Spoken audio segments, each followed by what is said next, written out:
Hello students, welcome in alphabet classes.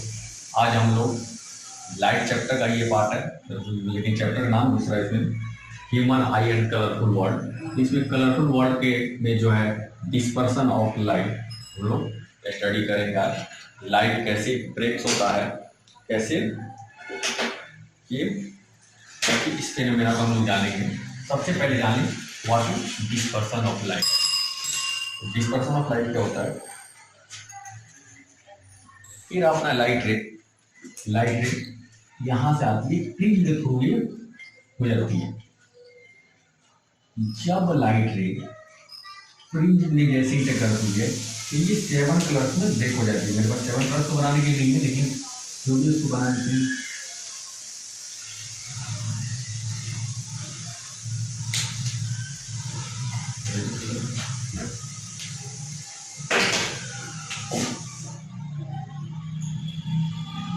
ये 7 colours में break हो गई। जैसे ही लाइट रे एक ग्लास फ्रिंज से ये फ्रिंज में इंटर की तो ये 7 कलर्स में ब्रेक हो गई। और अगर हम लोग यहाँ पे स्क्रीन लगा दें तो ये लाइटें ऐसे फिर रिफ्लेक्ट होकर यहाँ पे शो होगी, यहाँ पे ये शो होगी, स्क्रीन पे शो होगी।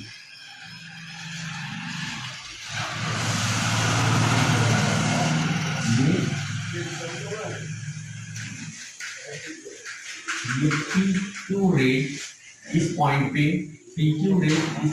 इंसिडेंट होती है, फिर 7 कलर्स में ब्रेक होती है और ये 7 कलर एक स्क्रीन पे हमें शो होता है।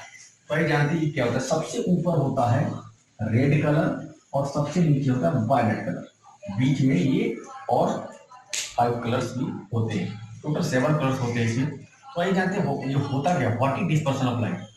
व्हेन लाइट रे enter in the glass beam then it breaks in 7 colors।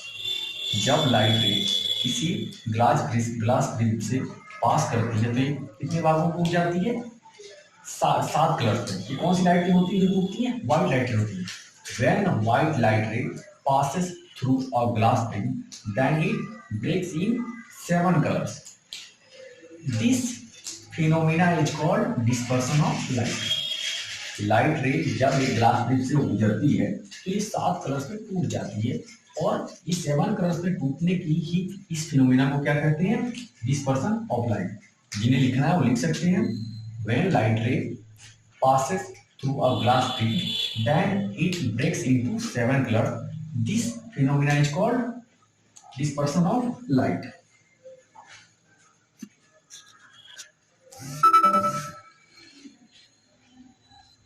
तो ये 7 कलर्स कौन कौन से होते हैं? ये 7 कलर्स होते हैं red, orange, yellow, green, blue, Indigo and last में वायलेट। सबसे ऊपर होता है रेड और सबसे नीचे होता है वायलेट कलर।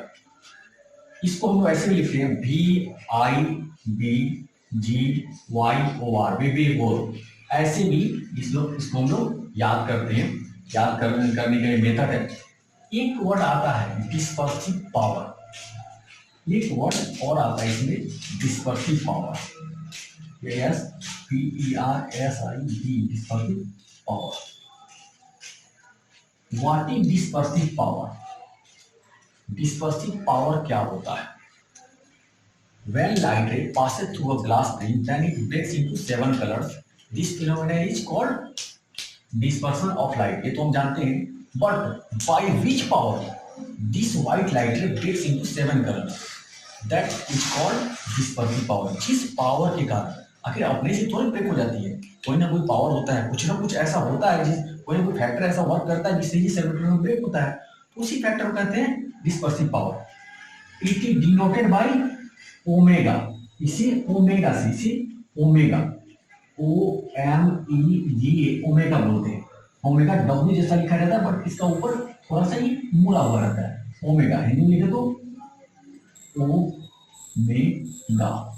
ओमेगा होता है। ठीक है, डिस्पर्सिव पावर किसी से डिनोट करते हैं? ओमेगा से।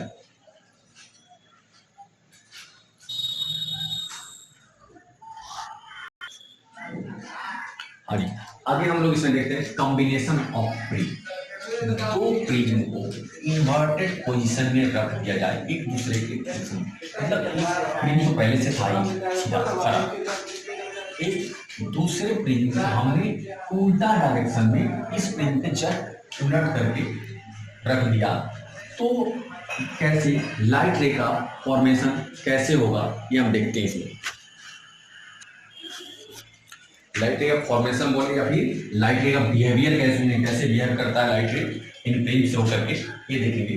ठीक है, पहले सबसे पहले लाइट रे आई एक 7 क्लास ब्रेक होती है पहले प्रिज्म के द्वारा, और जब ये दूसरे प्रिज्म में इंटर करती है तो रिकम्बाइंड हो जाती है फिर व्हाइट लाइट रे। ये व्हाइट लाइट रे है,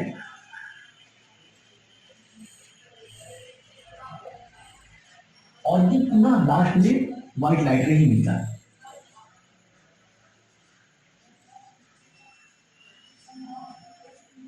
तो यहां देखेंगे फर्स्ट प्रिज्म एबीसी जो फर्स्ट प्रिज्म है स्प्लिट द लाइट रे into 7 colours, and these 7 colors received by the second prism PQR, and that prism again recombined that light ray in white color. Okay, white color ray, इसको कहते हैं combination of prism.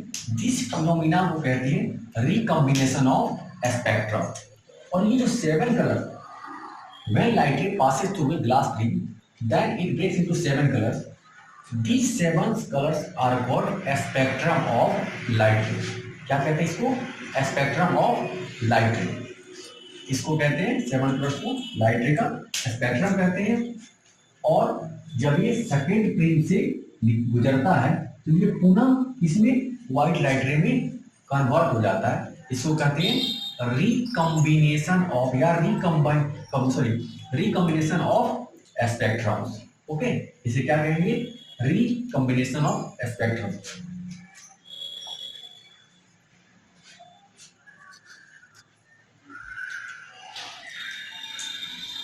तो student अब हम लोग इस chapter में आगे बढ़ेंगे।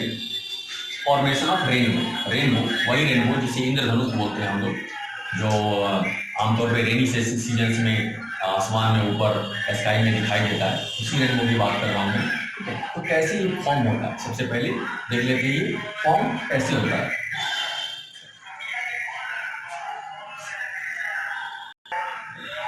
आइए देखते हैं कैसे रेनबो फॉर्म होता है। रेनबो फॉर्म कैसे होता है?